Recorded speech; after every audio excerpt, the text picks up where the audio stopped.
Megastar comeback movie ఖైదీ number 150 cinema వేదికపై mega brother Nagababu, ప్రముఖ రచయిత ఎండమూరి వీరేంద్రనాథ్, సంచలన దర్శకుడు రామ్ గోపాల్ వర్మలపై చేసిన కాంట్రవర్సీ కామెంట్లతో స్టార్ట్ అయిన వివాదం రగులుతూనే ఉంది. వీరిద్దరి పేర్లు పెట్టకుండానే తీవ్రంగా విమర్శించిన నాగబాబుపై రామ్ గోపాల్ వర్మ ఆ రోజు నుంచే ఘాటైన ట్వీట్లతో దుమ్మురేపుతున్నాడు.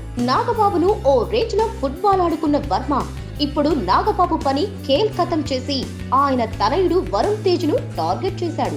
వరుణ్ పెట్టిన ఒక ట్వీట్ కు రిప్లై ఇస్తూ, నువ్వు మీ నాన్నను ఫాలో కాకు, ముఖ్యంగా సలహాల విషయంలో మీ పెదనాన్నని చూసి నేర్చుకో, నీ తండ్రిని నమ్మితే మోసపోతావంటూ తీవ్రమైన వ్యాఖ్యలు చేశాడు. ఈ క్రమంలోనే వర్మ ఈ వివాదాన్ని మరికాస్త మొదలుపెట్టాడు. తండ్రి తనను అన్న వివాదంలోకి కొడుకు వరుణ్ తేజ్ ను లాగడంతో పాటు కొడుకుతో తండ్రిని తక్కువ చేసి మాట్లాడడం మరింత నిప్పురాజేసినట్లయింది.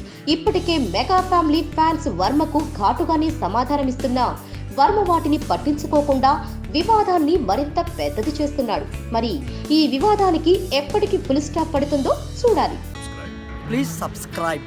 Hi, it's me Purna. Please subscribe.